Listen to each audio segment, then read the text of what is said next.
All right, let's dive right in. Have you ever done something and then a moment later thought to yourself, why on earth did I just do that?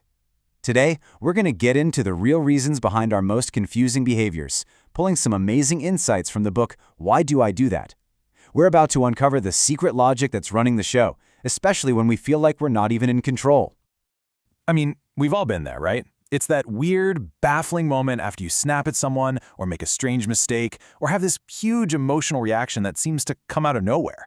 It honestly feels like someone else was in the driver's seat. So, who is that someone? So let's start with those moments, the times when we seem to sabotage ourselves or just act completely out of character. It turns out this isn't random at all. It's actually a clue, a little breadcrumb trail leading to a much deeper part of our own minds. You know exactly what I'm talking about.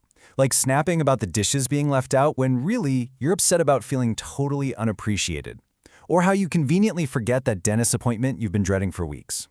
Or maybe you're watching a movie and suddenly you're sobbing and you realize, oh, this isn't about the movie. You're still grieving a loss from months ago. See, these aren't just little quirks. They are signals from the part of us that operates just below the surface, what we call our unconscious. Here's the thing. Our conscious mind, the part of us we think of as me, it loves to tell a good story. But a lot of the time, it doesn't actually know the real plot. There's a hidden logic to all this stuff that seems so illogical. There's a system working in the background trying to protect us. The big question is, what exactly is it protecting us from? Well, the answer to that question is wrapped up in this really powerful idea from psychology. It's something that shapes almost everything we do, usually without us having a clue that it's even happening.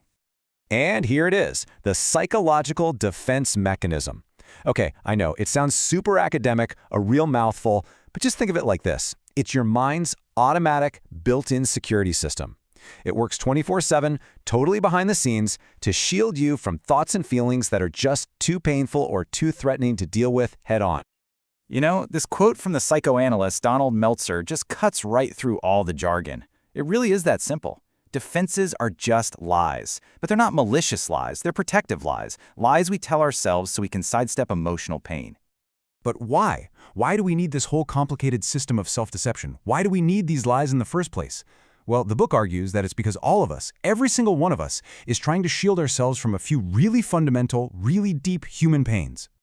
And here's the why. It really boils down to these three core wounds. First, there's the pain of dependency, that raw vulnerability of just needing other people. Second, the sheer force of intense emotions, that raw anger or panic that feels totally overwhelming.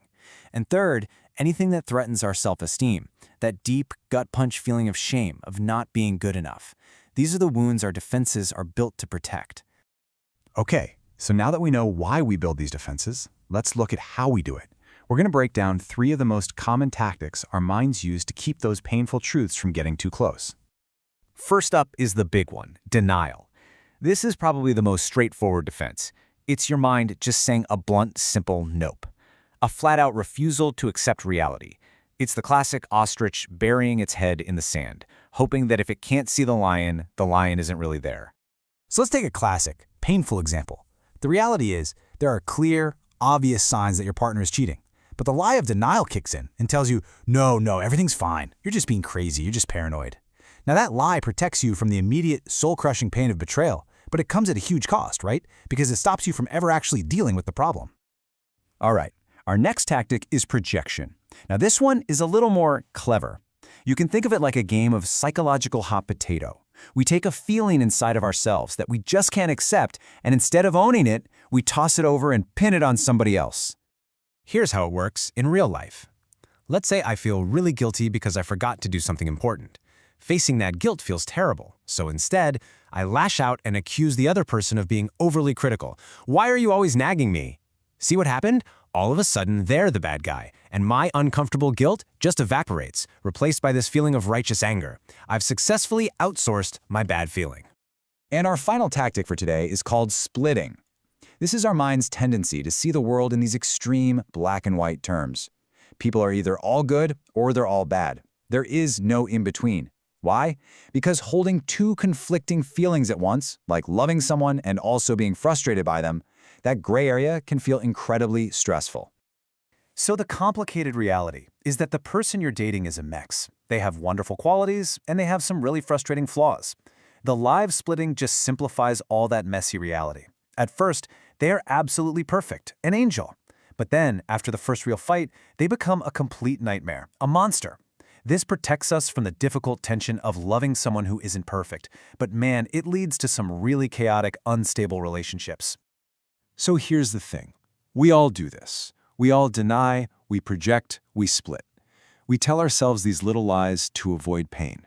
So what's the solution? How do we get out of this loop? Well, the goal isn't what you might think it is. It's not about becoming some perfect person with no defenses at all. This is the most important part. Defenses are a normal, even necessary, part of being human. So the goal isn't to tear down all your walls. It's more like installing windows. It's all about becoming aware of them. When you can catch yourself telling one of these lies, you create this tiny, powerful moment of choice. In that moment, you can see the truth you are avoiding, and with that sight comes the power to act differently, to grow, and to connect more honestly with yourself and with other people. And that brings us to one last thought I want to leave you with.